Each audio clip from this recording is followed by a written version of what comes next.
dames. 1, 2, 3, mon école. Une école bilingue Montessori. Des ateliers pour les parents. 1, 2, 3, mon école, école maternelle bilingue Montessori à partir de 2 ans et jusqu'à 6 ans, vous présente un atelier, le cerveau de l'enfant, patience, chantier en cours. Animé par Virginie de Boigelin, psychologue clinicienne, spécialisée dans le développement de l'enfant et pour notre plus grand bonheur, également collaboratrice d'1, 2, 3, mon école dans ses missions éducatives. Alors, comment s'inscrire à ces ateliers ? Tout d'abord, on les a voulus en accès libre pour tous, pour partager au maximum nos ressources. Vous pouvez vous inscrire sur notre page Facebook où on monte ces événements. Vous n'avez pas de Facebook, vous avez le droit. Vous pouvez nous envoyer un mail à contact@123monecole.com ou vous inscrire sur Eventbrite. Notre programme, vous pouvez le retrouver sur notre site 123monecole.com et je vais laisser à présent la parole à Virginie. Merci beaucoup.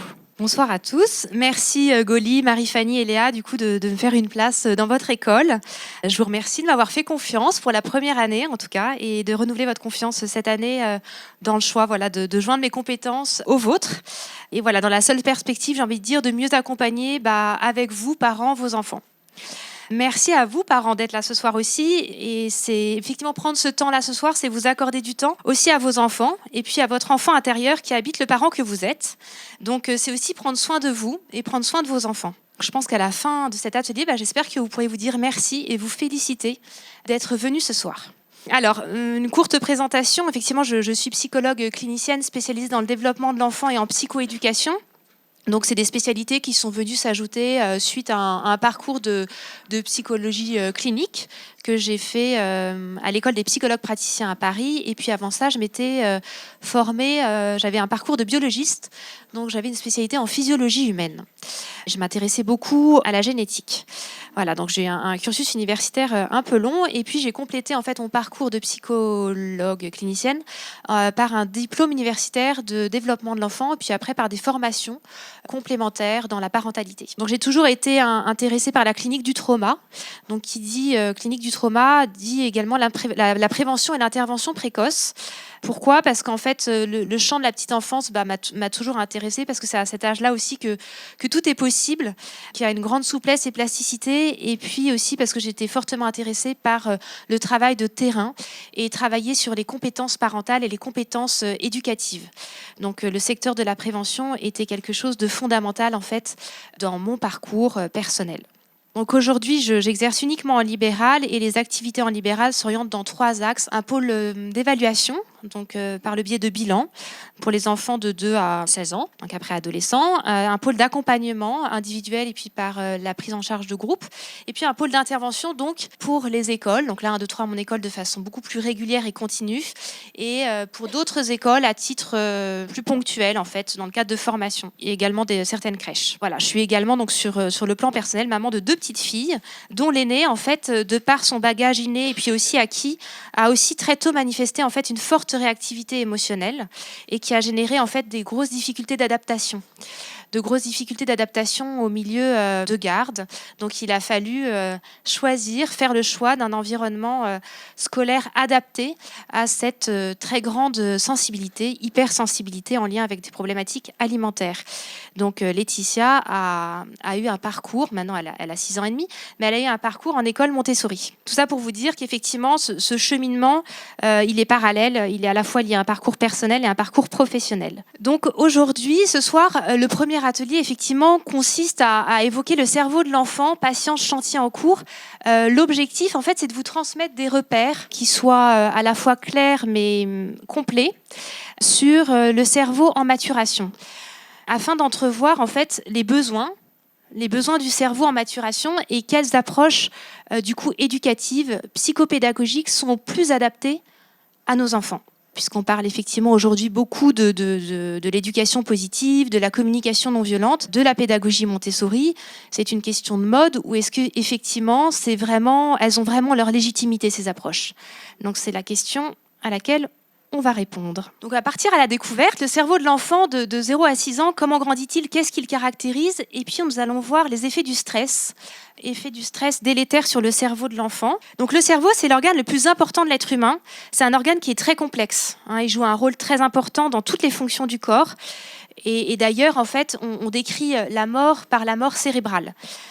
Avant la naissance, donc la maturation du cerveau, elle est considérable. On a une production de plus de 100 milliards de cellules nerveuses. Et au cours des 2 premières années de vie, en fait, le cerveau est extrêmement souple, plastique, mais également extrêmement vulnérable. Le cerveau de l'humain, donc, il peut se schématiser en 3 parties. Donc la partie à droite, qui est le cerveau reptilien, qui est le cerveau le plus ancien. C'est le cerveau qui date d'il y a 500 millions d'années et qui était présent chez les poissons, chez les amphibiens et chez les reptiles. Et il comprend effectivement différentes structures. On voit cette structure un peu polylobée là derrière, qui est le cervelet, qui est une structure de l'équilibre. Et puis, donc c'est un cerveau qui est le cerveau primitif, donc qui est lié aux fonctions primaires, à la physiologie, et qui déclenche des comportements instinctifs liés à la survie, la peur, la colère, etc. Après, on a le cerveau émotionnel, le cerveau limbique, qui est apparu après, donc il y a 150 millions d'années. Lui, il est responsable en fait des sensations agréables et désagréables. Il joue un rôle dans la régulation des instincts. Donc, il joue un rôle déjà sur le cerveau reptilien, là à droite. Il est impliqué dans l'olfaction notamment, donc l'odorat, l'apprentissage et la mémoire. Et puis après, on a le néocortex qui se développe plus tardivement chez le petit humain, qui date d'il y a 2 à 3 millions d'années.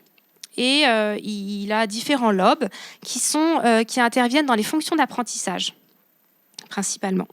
Alors, in utero, effectivement, comment grandit-il? Alors, on voit que le cerveau a grandi dès le début de la vie intra-utérine. 6 à 8 semaines après la fécondation, on a les hémisphères cérébraux, donc droite et gauche, qui commencent à s'individualiser. À 25 jours, c'est ce qu'on appelle la gouttière neurale. Et on voit déjà, vous voyez, il y a des couleurs qui sont données. Et ça, c'est les différentes structures cérébrales, le rhombocéphale, le téléncéphale, etc. On a les différentes structures qui se mettent en place jusqu'à 9 mois, en fait, in utero, où le cerveau a pris cette constitution bien formée, mais il reste encore très immature. C'est la raison pour laquelle, in utero, en fait, l'embryon a des mouvements spontanés qui sont des mouvements assez réflexes. Ça, on va y revenir. En fait, ce slide-là, je l'ai mis surtout quand vous voudrez regarder de nouveau en fait, le PowerPoint, parce que ça va m'être difficile ce soir, à chaque fois, de repasser par là. Ce que vous pouvez juste retenir, donc là, c'est une coupe transversale, c'est une vue de profil, du cerveau. Donc, c'est comme si le nez est devant les fonctions exécutives, là, d'accord ? Et donc, il y a... vous allez essayer de mémoriser en fait l'emplacement de la couleur verte avec marqué fonction exécutive. C'est le lobe frontal, donc c'est le lobe qui se situe en dessous au niveau de votre front, au-dessus de vos yeux. D'accord ? Ça, c'est le lobe frontal, il devient mature tardivement puisqu'il commence sa maturité à 5 ans et demi et il la poursuit jusqu'à l'âge de 30 ans, voire plus tardivement. Et c'est un lobe très important, c'est le lobe de la régulation. Régulation intellectuelle et régulation comportementale. Donc ce lobe est clairement immature. En fait, quand le bébé est tout petit, c'est la raison pour laquelle l'enfant exprime ses besoins vitaux.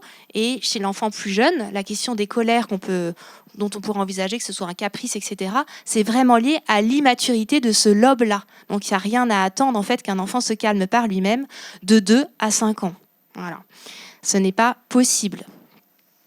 Donc après, on verra comment ça peut être possible différemment de calmer cette colère, puisqu'il y a d'autres possibilités. Voilà, donc ça c'est vraiment le lobe frontal est intéressant, est important à retenir. Alors, on va faire j'ai décomposé en fait le développement cérébral, la maturation du cerveau en 4 étapes, donc de 0 à 1 an, j'appelle le cerveau bâtisseur, puisqu'on a une profusion, une multiplication des cellules. Et en fait, à cette période-là, on a la mise en place des connexions synaptiques qu'on appelle donc connexions neuronales ou les synapses, connexions synaptiques. D'accord ? Donc, entre 0 et 5 ans, on a la plus grande partie du cerveau qui va se former. Ce qui est quand même incroyable, c'est que le cerveau humain, c'est la forme la plus complexe de l'univers. On a 100 milliards de cellules et 10 milliards de connexions. Donc c'est irreprésentable en fait. Alors pour petit rappel, il existe 2 types de cellules, les neurones, donc j'ai remis pour rappel, les neurones avec, donc le neurone vous le voyez en haut à droite, avec marqué substance blanche, substance grise, substance blanche. Donc le neurone c'est la cellule effectivement nerveuse qui va conduire l'influx nerveux, il est connecté avec d'autres neurones, ça crée tout un réseau, et il se connecte par le biais de synapses. Au niveau des synapses, c'est la représentation à gauche. Vous voyez, on a une synapse là, orange, qui connecte avec un corps cellulaire de neurones. Et il y a une transmission, vous voyez, de cette espèce de petite bille rouge, de neurotransmetteurs. Ces neurotransmetteurs, il y en a de différentes sortes. On a des neurotransmetteurs qui transmettent, alors je vais être un peu synthétique, mais des neurotransmetteurs qui procurent en fait du plaisir, des sensations agréables, désagréables. On en reparlera par la suite par rapport au stress. Et on a des cellules gliales qui nourrissent, qui protègent également les neurones. Je passe vite là-dessus, vous aurez d'autres informations par la suite.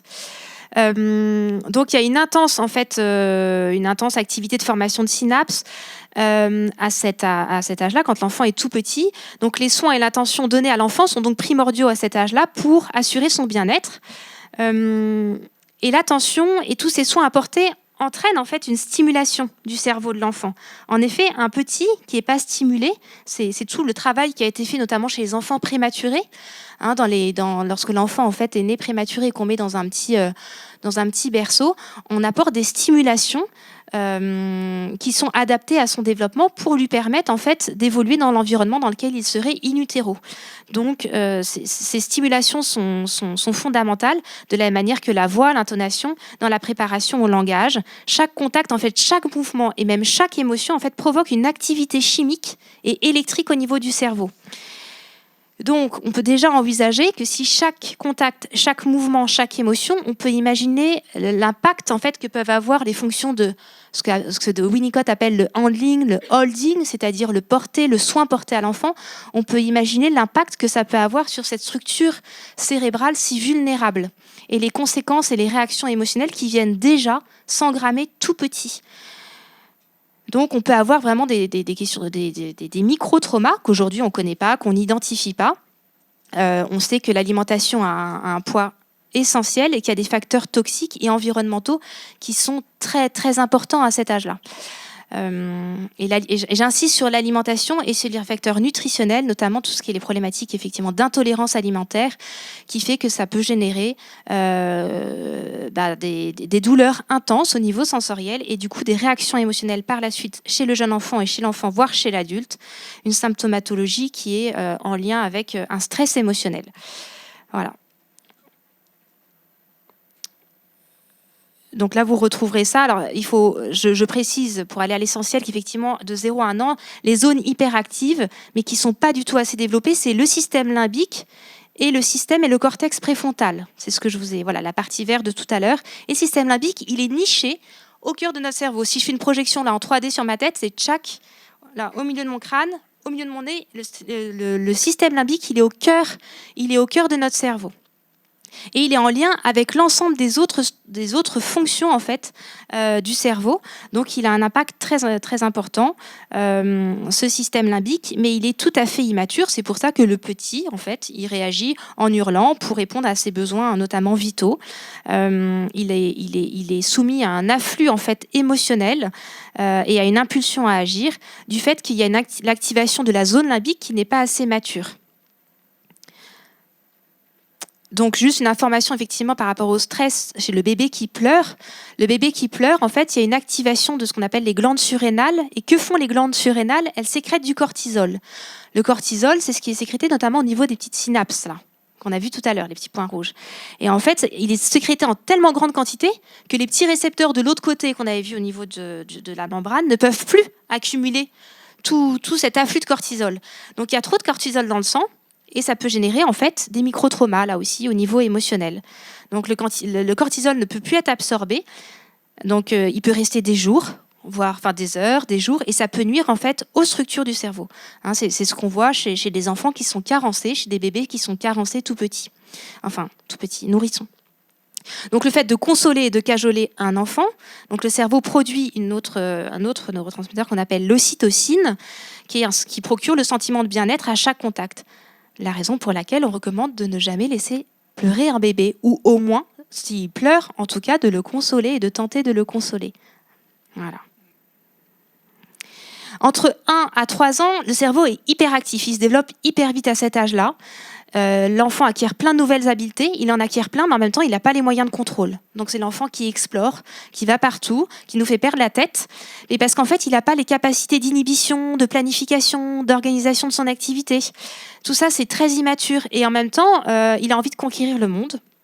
Donc, parce qu'il y a une énorme multiplication des neurones au niveau du cortex, là, au-dessus de votre front, mais il n'a pas les moyens de contrôle. Alors j'ai mis un petit... On peut passer après. Ouais. Quelque chose sur le jeu. Je voulais juste insister par rapport au jeu. À cet âge-là, l'enfant se développe beaucoup par le jeu. Le jeu favorise ici la formation de liens entre toutes les sphères de son cerveau. Donc il apprend à combiner ses idées, il apprend à combiner ses impressions, il apprend à écouter ses intuitions. Donc je voulais juste profiter que vous soyez là pour vous dire combien il est important de jouer avec vos enfants. Pas les jeux éducatifs que vous retrouvez dans l'école Montessori, ça c'est des jeux éducatifs, mais de jouer, de rentrer dans le monde de votre enfant à l'âge qu'il a. Alors je vous rajouterai les stades de jeu chez l'enfant. Mais voilà, le jeu d'imitation, jouer à la dinette, faire semblant de jouer au docteur, jouer à la maman, jouer au papa, inverser les rôles, jouer le jeu symbolique, le jeu d'imaginaire, rentrer dans le monde de l'enfant, un peu dans son délire d'enfant en fait, le rejoindre à hauteur, se mettre en chaussettes et en collant ou en jogging et jouer avec lui. Aujourd'hui, je déplore qu'en fait, on fournit trop, les commerces donnent trop de jeux éducatifs qui structurent et qui formatent le cerveau de nos enfants. En Afrique, en Inde, les enfants ils jouent avec des boîtes de conserve et ils inventent des trucs avec. Et il y a plein de trucs qui se passent dans le cerveau et pour autant ils vont bien. Donc en fait, le cerveau, on n'a pas besoin de l'orienter dans un sens. Le cerveau, il n'a pas besoin de cette stimulation-là. On parle de trop stimulation, on en reparlera tout à l'heure. L'effet de surstimulation, en fait, a un effet de stress émotionnel aussi. Donc tout ça, c'est une question de juste mesure. Il n'y a pas de stress en fait à apprendre. Votre enfant va apprendre et il y a le lieu pour en fait. Et j'insiste, c'est le lieu de l'école. Donc l'importance du jeu non dirigé. Voilà, de faire avec une boîte de carton, de faire avec ce qui l'intéresse, avec ce qui vous apporte. On peut passer.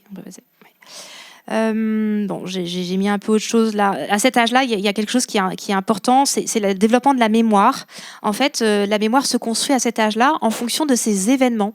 Donc, on a une connexion entre le cerveau émotionnel et le cerveau qui apprend, entre guillemets.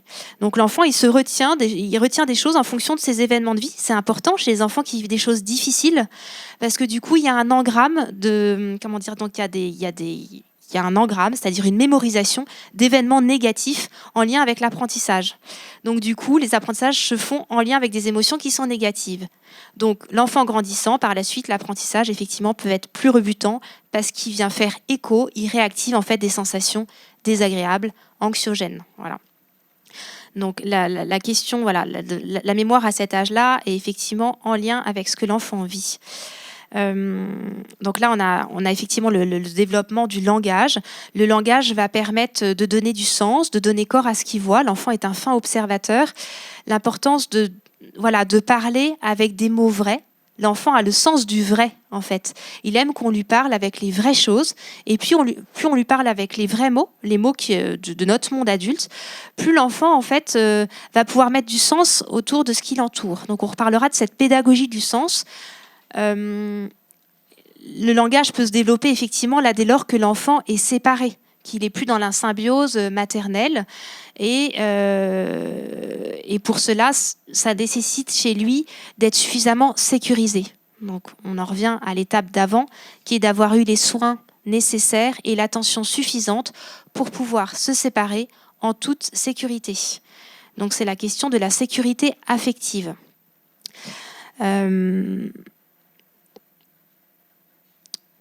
Voilà, globalement pour cet âge-là. Si, ce que je voulais ajouter pour cet âge-là, souvent, en fait, à cet âge-là, l'enfant, il va commencer à dire des mots. Effectivement, à 18, 24 mois, le langage, c'est assez facile parce qu'en fait, 12 mois, en général, c'est un mot. 12, 18 mois, il dit un mot. 2, 3, c'est 2, 3 mots, vous voyez. Et après, à partir de 3 ans, c'est une phrase, 3 mots. En général, c'est à peu près ça. Soyez pas inquiets si votre enfant n'en est pas là. Il développe peut-être autre chose et certainement. Les enfants passent par des mêmes stades de développement, mais avec une grande variabilité. Et le langage se développe beaucoup avec l'émotivité, avec l'affect à cet âge-là. Donc l'enfant peut dire balle, par exemple. Alors vous allez lui dire, tu veux la balle ? Non, c'est pas qu'il veut la balle, c'est que la balle, elle a une jolie couleur ou des choses comme ça. Donc le langage se développe avec l'affect, a une charge affective très importante. Entre 3 et 5 ans, il est explorateur, j'appelle, et le cerveau est explorateur et curieux. Le cerveau de cet âge-là consomme énormément de glucose. Il consomme 2 à 3 fois plus de glucose qu'un cerveau d'adulte. Donc on a des gestes qui se conscientisent plus.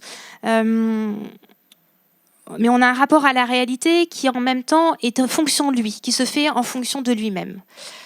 Voilà, c'est ça qu'il faut retenir. Donc on peut avoir des choses un peu étonnantes dans leur modalité de raisonnement. Voilà, je passe, vous retrouverez ça un peu par la suite pour pas que je tarde trop. Voilà, l'enfant devient plus conscient du monde. On a, du coup, comme l'intelligence se développe, l'imagination aussi, on a des réactions aux peurs qui sont plus intenses. Et il comprend effectivement, il commence à distinguer le réel de l'imaginaire, mais il peut avoir une forme de pensée magique parce que, encore une fois, il est très égocentré. Donc en fait, lui, ce qu'il voit, quand il voit quelque chose, il pense que c'est vrai. On a la tendance à des faux mensonges qui lui permettent, c'est parce que son rapport à la réalité, il n'est pas tout à fait stable. Mais ce n'est pas des mensonges, c'est que lui, son rapport à la réalité, il est en fonction de lui. Voilà. On a aussi l'avènement de l'ami imaginaire.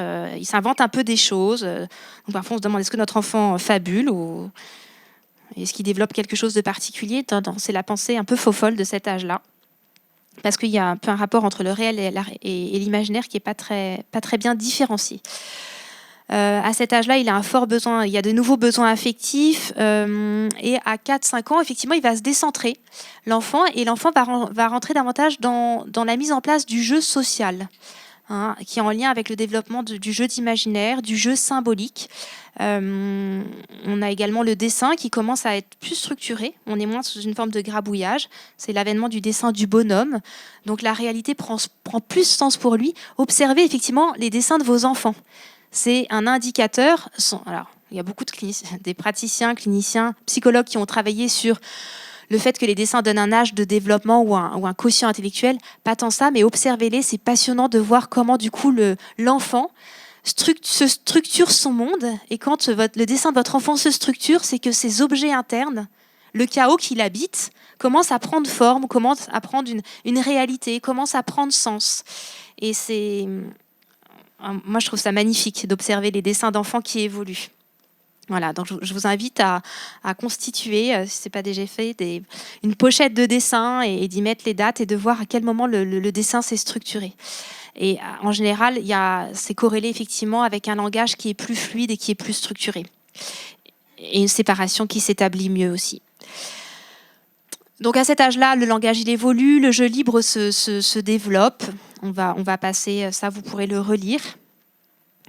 Là, de nouveau, les structures de raisonnement se développent. Le cerveau de 5 à 6 ans, il est apprenti. Il commence à être beaucoup plus structuré pour entrer dans les apprentissages. Pourquoi ? Toujours en lien avec le cortex préfrontal tout à l'heure. Il a des aptitudes, ce cerveau, qui lui permettent de se contrôler, de se réguler, de rentrer dans un raisonnement, de planifier ses actions, d'avoir plus de repères aussi. Repères dans le temps, aujourd'hui, demain, hier.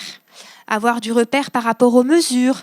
Donc c'est tout ce matériel qui existe notamment de support à la structure cognitive, de soutien en fait au développement du cerveau qu'on retrouve par le matériel Montessori notamment. Les barres, les cubes du trinôme, les cubes du binôme, les barres rouges, la tour rose, l'escalier marron. Tout ça, c'est tout à fait en lien avec le cerveau de 5 à 6 ans. C'est pas parti de rien. Maria Montessori, on va le revoir après. Le sens de l'écriture, le sens de la lecture, l'approche sensorielle en fait l'approche sensorielle qu'a l'enfant sur l'écrit et la lecture à cet âge-là. Voilà, vous retrouverez les autres infos.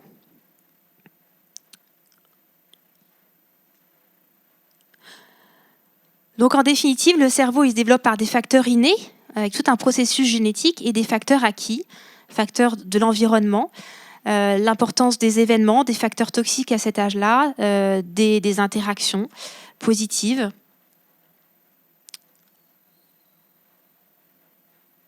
Donc, c'est ce qu'on appelle l'épigénétique. C'est les facteurs qui sont issus de l'environnement qui influencent les facteurs génétiques. On retrouve ces facteurs épigénétiques dans l'avènement d'autres pathologies, telles que les cancers ou des choses comme ça, qui viennent modifier.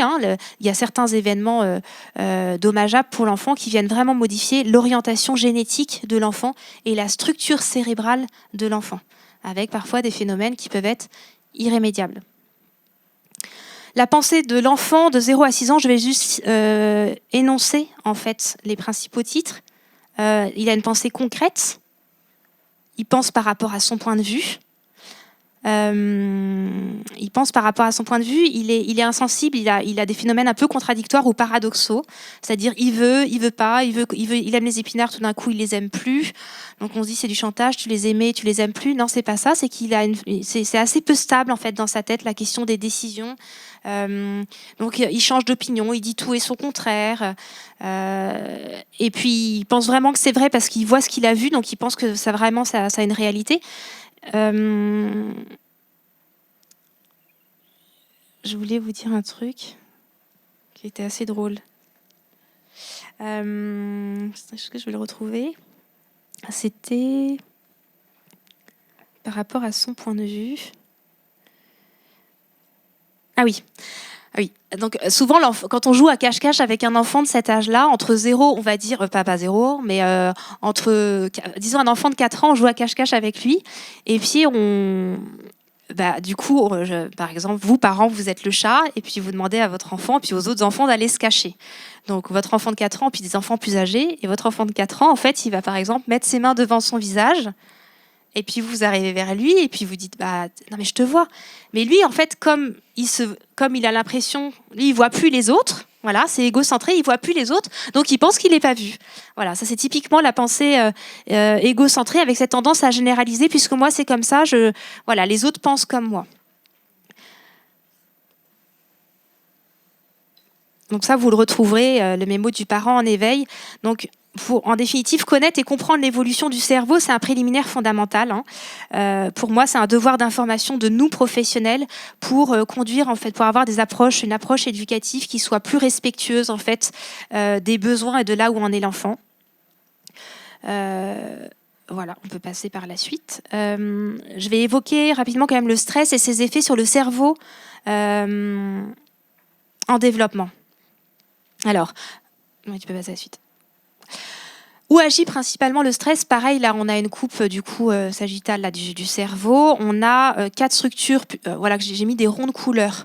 Donc sur le cortex préfrontal, vous vous rappelez, il joue un rôle de régulateur. Il joue aussi un rôle dans les apprentissages, du coup, ce cortex préfrontal en vert. On a l'amygdale. L'amygdale, c'est le centre de la réaction à la peur.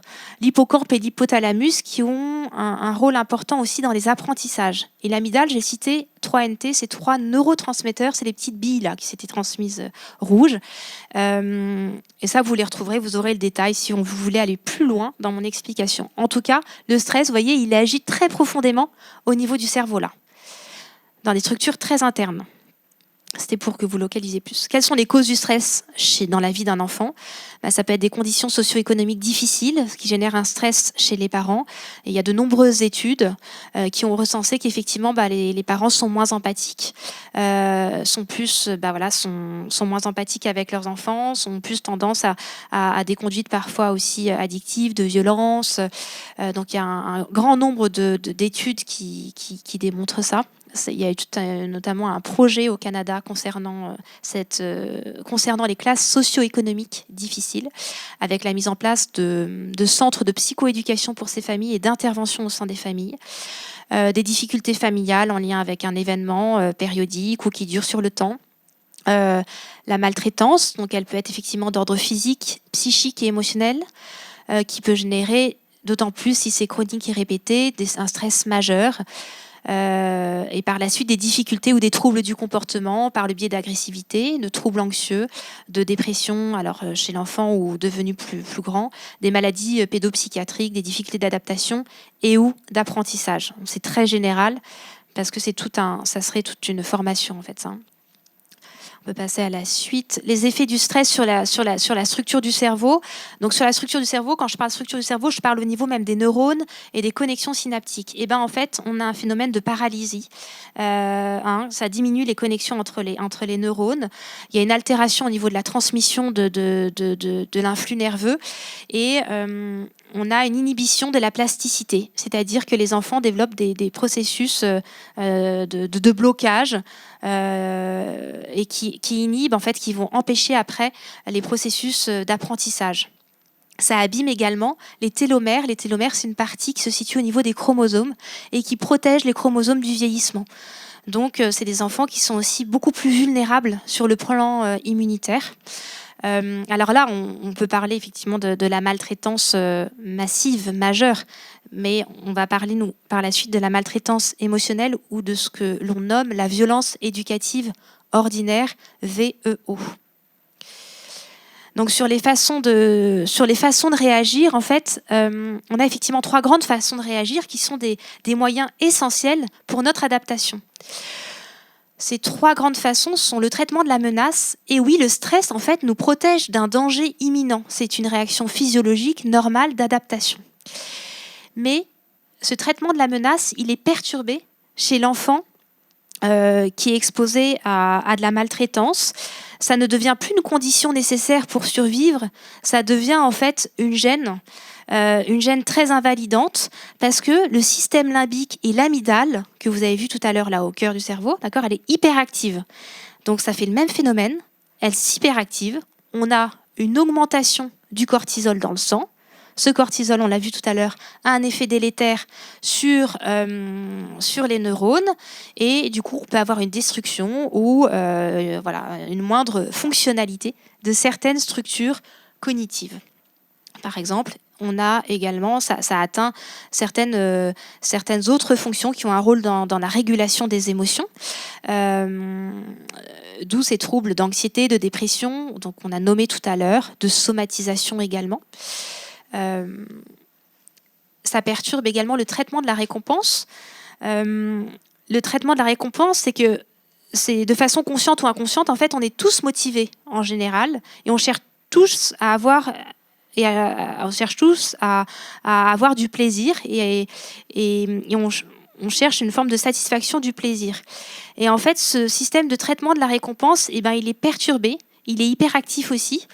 Et du coup, on peut avoir des pathologies notamment addictives qui perturbent de fait l'ensemble de ces perturbations dans ces façons d'agir, perturbent l'adaptation globale par la suite de l'individu, donc ultérieure, la relation aux autres, l'adaptation sociale, etc. Donc de façon plus précise, j'en ai parlé, ça a un impact sur l'hippocampe. L'hippocampe joue un rôle dans la mémoire et les apprentissages. Ça a un impact sur l'amygdale, donc ça active le système de peur. Donc en définitive, en fait, si on parle de l'enfant, il ne peut plus écouter, il est plus disposé pour apprendre et il mémorise des émotions de peur et d'angoisse en lien avec ce qu'il expérimente. Voilà, vous aurez le détail par la suite. Ça, je voulais aussi peut-être préciser, alors le cortex préfrontal, on l'a vu, ça peut perturber également le cortex visuel. Et le cortex visuel, il est très associé aux émotions. Donc on peut avoir des perturbations dans l'entrée dans la lecture, par exemple. Lecture, écriture, dans la reconnaissance des mots, dans la mise en place de la mémoire. Moi, je peux recevoir en consultation des enfants dont je fais le diagnostic de trauma précoce. Et en fait, c'est comme si ils encodaient rien. C'est comme s'il n'y a rien qui s'engramme dans leur tête. Je parle du trou noir où ça peut pas, ça se forge pas, ça se met pas en place. Parce que en fait, cette partie-là, elle a été en fait abîmée. Elle a été abîmée, donc il va falloir rentrer par d'autres voies ou rééduquer en fait ce qui ne peut pas s'engrammer dans la tête. Donc on a des techniques de rééducation pour ça. Je voulais faire un petit point sur la maltraitance émotionnelle. Qu'est-ce qu'on entend par la maltraitance émotionnelle ? Donc, c'est un comportement ou une parole qui effectivement rabaisse l'enfant, le ridiculise, qui génère un sentiment de honte ou d'humiliation, tout ce qui fait peur ou terrorise. C'est d'ignorer l'enfant, ses besoins d'affection, c'est le rejeter, l'isoler, jusqu'à le priver de liberté ou d'interaction sociale. Une négligence dans les soins, dans les besoins éducatifs, et lui laisser assister à des violences conjugales, effet extrêmement délétère aujourd'hui reconnu par la Haute Autorité de la Santé comme étant un facteur traumatogène extrêmement grave, avec des répercussions extrêmement graves et trop peu reconnues aujourd'hui par les instances, notamment judiciaires. C'est une vraie lutte pour extraire un enfant de son milieu et que cet enfant-là soit reconnu comme victime, en fait, et avec des effets extrêmement délétères à très long terme quand le sujet devient adulte. La maltraitance émotionnelle, donc on l'a dit, ça fait les mêmes effets en fait. Stimule l'amygdale, elle devient hyper réactive, le cortex préfrontal, l'hippocampe et le corps calleux. Le corps calleux, c'est une petite structure, c'est comme un pont qui fait le lien entre l'hémisphère droit et l'hémisphère gauche. Donc les informations, elles sont perturbées, il y a blocage sur l'autoroute. Donc j'ai nommé tout à l'heure les difficultés de régulation des émotions, des enfants avec une grosse dysrégulation des émotions, qui sont impulsifs, qui ont une tendance à l'agressivité, au passage à l'acte, qui n'arrivent pas à se mettre dans l'activité, qui ne sont pas à la tâche, des difficultés de comportement, des entrées dans l'apprentissage, dans la mise en place du langage oral qui est compliqué, et des troubles après émotionnels, affectifs et parfois pédopsychiatriques. On peut passer à la suite. Bon, ça sera le petit mémo. Vous verrez. Donc, ayant un peu fait un 360 sur l'apport des neurosciences cognitives et affectives et émotionnelles, finalement, quel est le sens de l'approche de la pédagogie Montessori ? Quelle place elle a par rapport à tout ça, de la communication non violente et de l'éducation positive ?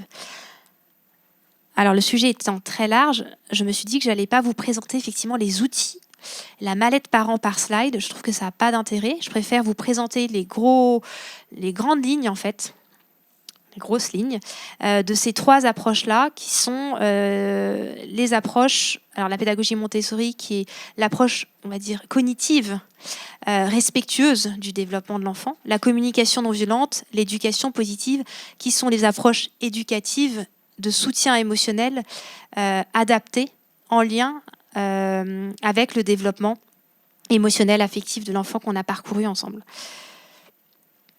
Donc la pédagogie Montessori, vous connaissez tous Maria Montessori, ou il faut rappeler peut-être ? Je rappelle un petit peu. Bon. Maria Montessori, en fait, donc c'était une médecin. À 1800, elle est née en 1870, elle est décédée en 1952, donc ça date, mais sa pédagogie est tout à fait d'actualité, comme vous pouvez le voir avec le florissement de ces écoles Montessori. Elle travaillait à la clinique psychiatrique de Rome, et puis en fait elle s'est plongée dans les travaux de Jean Itard. Jean Itard, c'est celui, peut-être que vous avez entendu parler, qui avait en fait tenté d'éduquer Victor de l'Aveyron. C'était un enfant sauvage, un enfant qui n'avait aucune stimulation, donc qui était dans une grande maltraitance, qui souffrait de maltraitance majeure, complètement isolé en fait du monde. Comme un petit animal, en fait, avec un fonctionnement du cerveau primitif très actif, mais pas du tout socialisé, et n'ayant pas les codes, en fait, pour rentrer en relation avec les autres. Et puis, donc, elle s'est intéressée à ces travaux-là, travaux de Jean Itard et d'Édouard Seguin, qui, lui, était l'inventeur d'un matériel sensoriel pour les enfants qui présentaient des handicaps. Donc, elle s'en est inspirée, et puis elle a tenté de l'appliquer à des enfants déficients. Et au bout de 2 ans, elle a vu qu'ils savaient lire, écrire et compter. Et elle a tenté en fait de voir ce que ça donnerait, cette approche appliquée aux enfants sans handicap. Donc elle s'est occupée d'enfants défavorisés, puis elle a monté la première maison, la maison Casei dei Bambini, je ne sais pas comment dire en italien, en 1907. Donc la maison des enfants, c'était une forme de pouponnière d'enfants, où elle a mis en place en fait un apprentissage par la manipulation. Elle a mis en place tout un matériel adapté, facilement accessible pour l'enfant, permettant de développer l'autonomie, permettant de développer l'estime de soi, la confiance en soi. Et puis, c'était une maison effectivement dans laquelle l'âge était mélangé. Puis après, en fait, elle a diffusé son approche dans le monde entier. Voilà, jusqu'à ce qu'aujourd'hui, on compte environ 25 écoles Montessori. Mais Montessori, ça peut être effectivement dans les mots, j'ai envie de préciser, mais il faut y voir ce qui s'y passe, en fait, de l'intérieur dans chacune de ces écoles. Parce que, on va passer à la suite, mais effectivement, Montessori, c'est avant tout un esprit. Maria Montessori était une femme d'une humanité extraordinaire. Était une femme qui était complètement dédiée à l'enfant parce qu'elle-même, elle avait un parcours compliqué et difficile, personnel. Et elle s'est occupée, je pense personnellement, de beaucoup d'enfants parce qu'elle n'avait pas la possibilité de pouvoir s'occuper du sien. Et du coup, elle a vraiment voué sa vie, donné de son temps pour travailler à la source de qui est l'enfant, parce qu'elle était privée du sien. Donc c'est pour ça que c'est vraiment, j'insiste sur cela parce qu'il peut y avoir une grande confusion aujourd'hui, comme la pédagogie des petits génies. Et en fait, la pédagogie Montessori, c'est encore une fois la pédagogie de l'intentionnalité, c'est une pédagogie du sens. Et pour qu'il y ait une pédagogie du sens qui soit transmise à l'enfant, faut que l'éducateur il soit bien en cohérence avec lui-même et qu'être en présence de l'enfant, que ça ait avant tout du sens pour lui d'être là, d'être éducateur dans cette école. Donc voilà, je voulais insister sur cette confusion ambiante qui peut exister aujourd'hui. Enfin, que j'observe en tout cas, à mon niveau.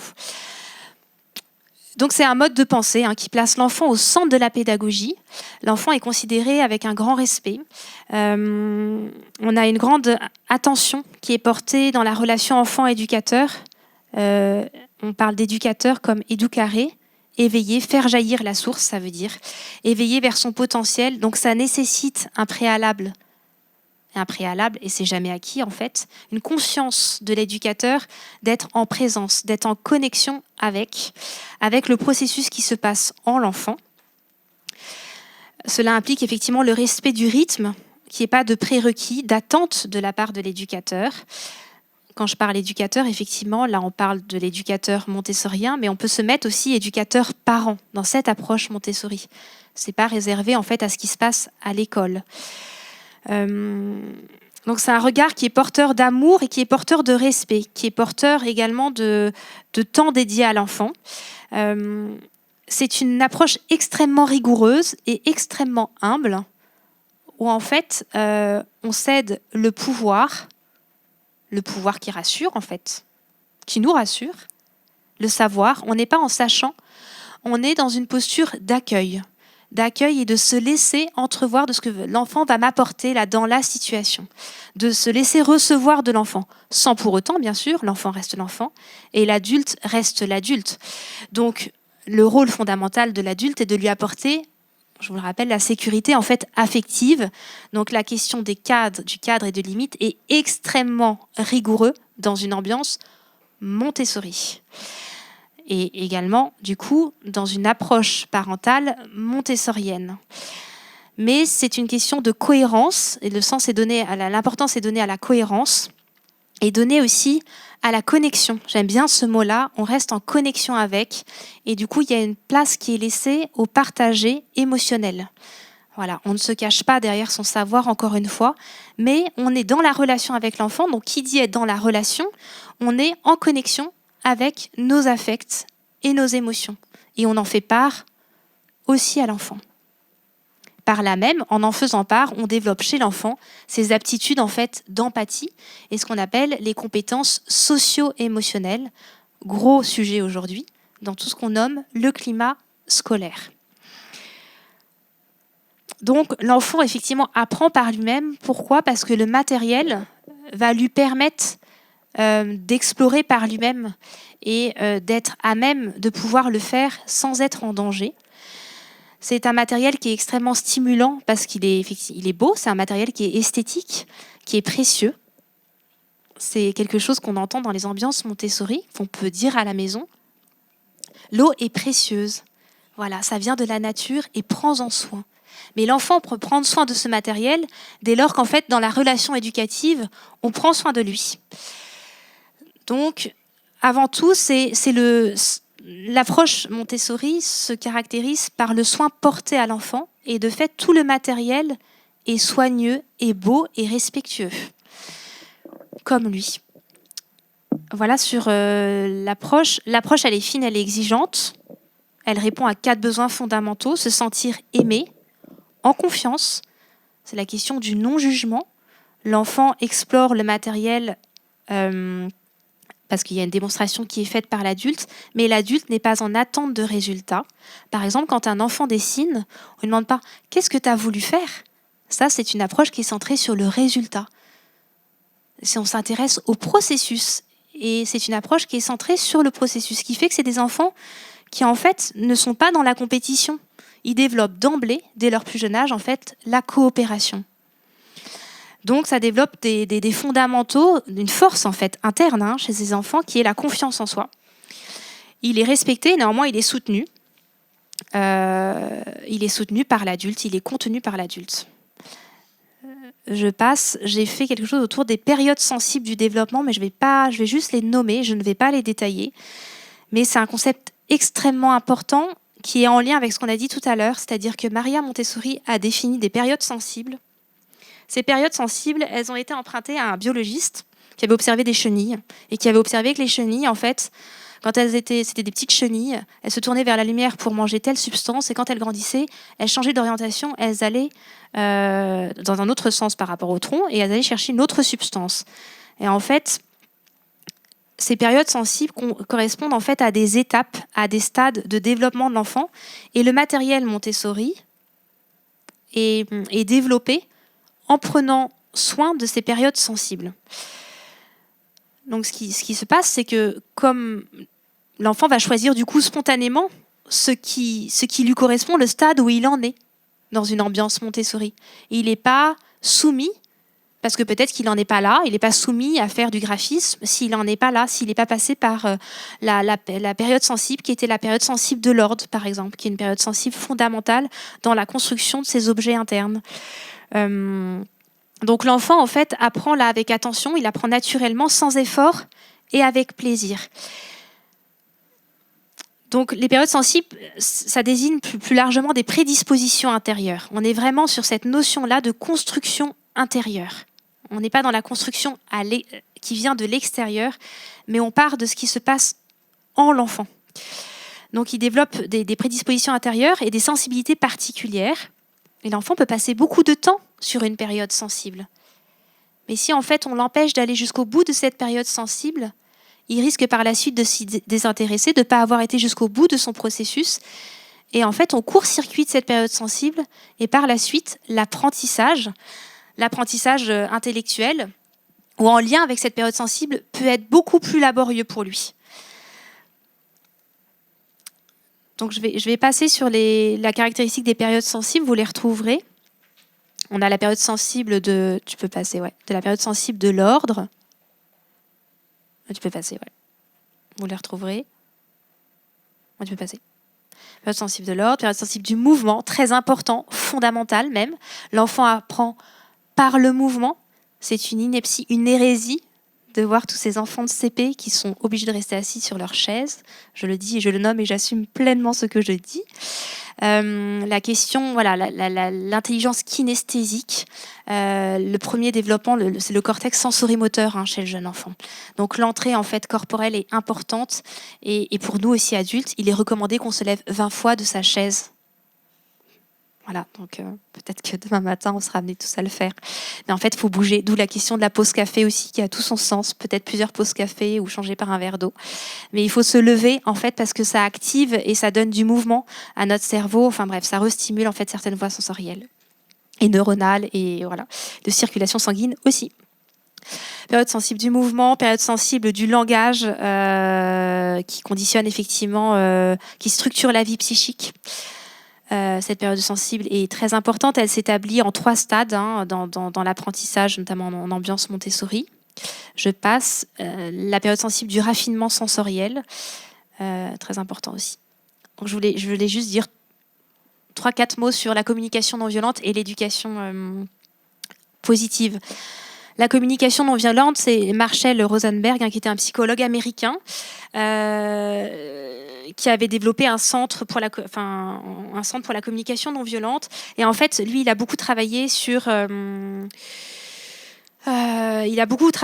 dans différents pays, dans des lieux et dans des situations de conflit qui étaient vraiment inextricables et où le dialogue, en fait, entre les différents acteurs, il n'existait plus, les prisons, les écoles.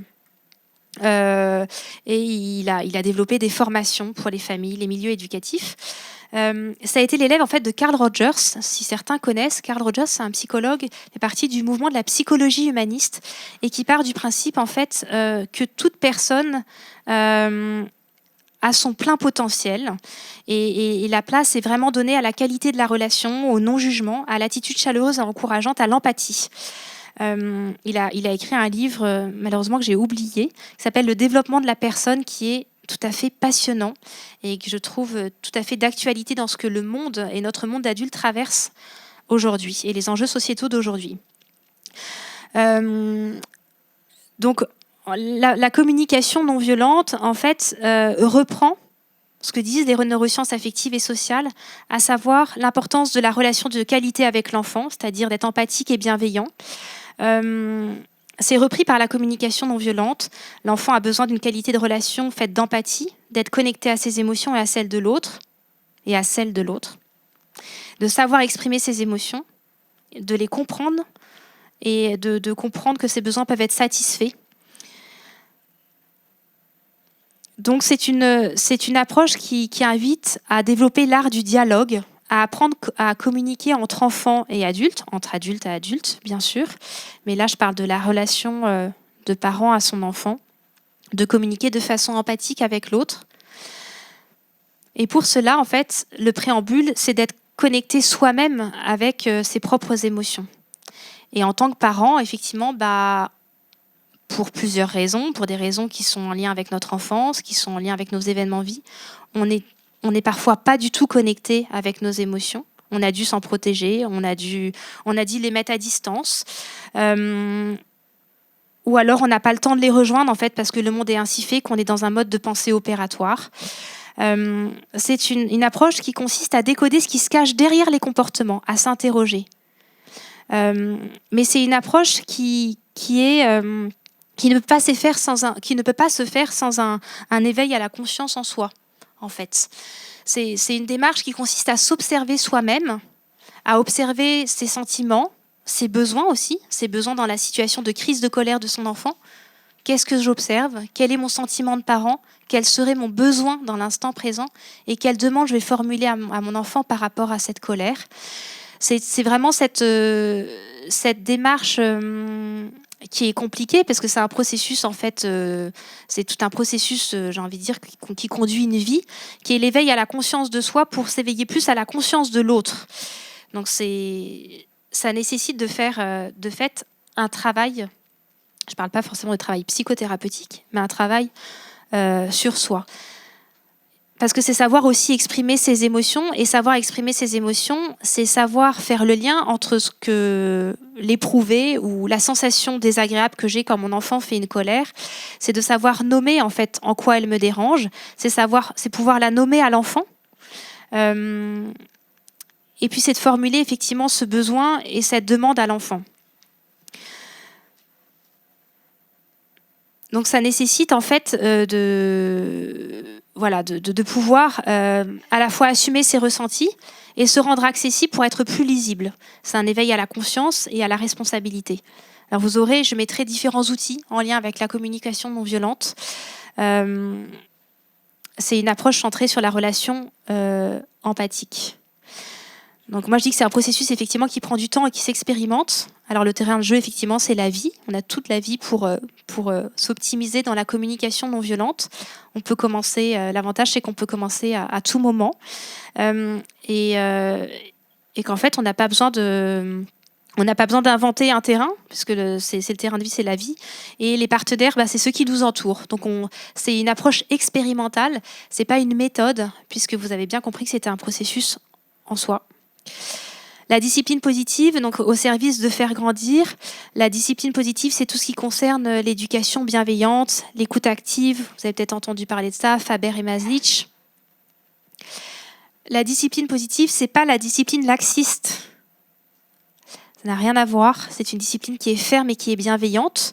C'est une discipline qui se fait en lien avec la communication non violente. C'est une discipline, j'ai envie de dire, qui est en lien avec une pédagogie du sens. C'est pas non plus une discipline qui explicite par des mots et qui surcharge l'enfant d'explicitation alors qu'il n'a pas l'âge de les recevoir. C'est une discipline aussi qui s'agit par des actions concrètes pour l'enfant.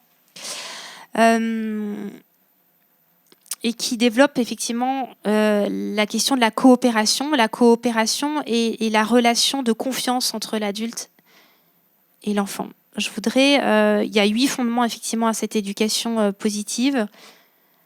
Je voudrais insister sur... parce qu'en fait, les fondements de l'éducation positive, ça part de l'éducation sociale, en fait, que l'individu est un être social et que l'enfant, en fait, il a un grand besoin. C'est le besoin de reconnaissance et le besoin d'appartenance. Et je voudrais juste insister sur 2 choses. Le comportement d'un enfant, par exemple, qu'on peut observer en ambiance ou chez vous, dire voilà, non mais il développe une pathologie, non mais là ça va pas, il fait des crises de colère, etc. Je vous invite à vous interroger et à utiliser peut-être ce mot. C'est un comportement qui n'est pas approprié. Mais le comportement de l'enfant, il est toujours orienté vers un but. L'enfant ne connaît jamais l'objectif, mais il a forcément sa légitimité. Donc déjà, il a une légitimité. Et je trouve que l'éducation positive nous oriente très bien dans la question qu'elle pose. C'est quelle est cette légitimité-là ? Et la question que se pose l'enfant intérieurement, c'est qu'est-ce que je dois faire pour appartenir, survivre ou m'épanouir ? Et peut-être que c'est qu'on porte attention sur moi. Donc que je mette tout le bazar. Peut-être que je fasse du bruit. Peut-être que je renverse tout dans l'ambiance, si c'est à l'école. Donc derrière un comportement inapproprié, il y a un fort besoin, il y a un appel. Il y a un appel vital à être reconnu et à appartenir. Donc on voit bien que l'individu est vraiment ancré dans la société déjà, et ne peut pas faire sans. D'où la question des interactions, vloum, et on revient à ce qu'on a dit avant, et la boucle est un petit peu bouclée. Donc l'enfant qui se décourage, qui est découragé parce qu'il n'a plus l'attention, parce qu'à un moment ça a été une réaction de l'adulte peut-être, enfin c'est pas un jugement que je porte, de fait, à un moment on en a plein la patate, mais qu'on n'a pas été dans l'encouragement, et l'enfant va finalement être découragé parce qu'il n'a pas les structures de confiance en lui, d'estime de lui-même, et du coup il va se comporter mal, et ça peut être l'escalade de front à front, j'aime bien cette expression, du frontal, l'escalade, qui nous font dire en tant que parents, voilà, j'ai un enfant pré-ado. En fait, c'est pas pré-ado, c'est qu'il y a une escalade dans le front à front. Et c'est juste que là, en fait, il est découragé, vous êtes découragés. Tous les deux, en fait, vous avez un truc commun. Vous n'avez pas les mêmes besoins, vous avez un truc commun, c'est d'être découragé. Et du coup, face à ce découragement-là, comment on va pouvoir réencourager le parent ? Comment on va pouvoir réencourager l'enfant ? Et voilà, et c'est reparti. Donc voilà, j'aime bien cette approche d'éducation positive. C'est un chemin, c'est un parcours. Mais encore une fois, on peut toujours s'y mettre à l'heure qu'il est.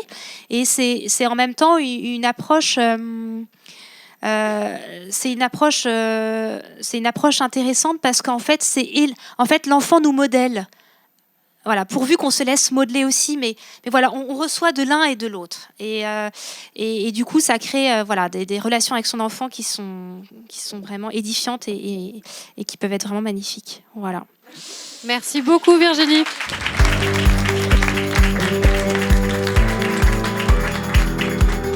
Messieurs, mesdames, 1, 2, 3, mon école. Retrouvez toutes les informations utiles sur notre site internet 123monecole.com. Suivez-nous sur notre page Facebook et notre compte Instagram. À bientôt!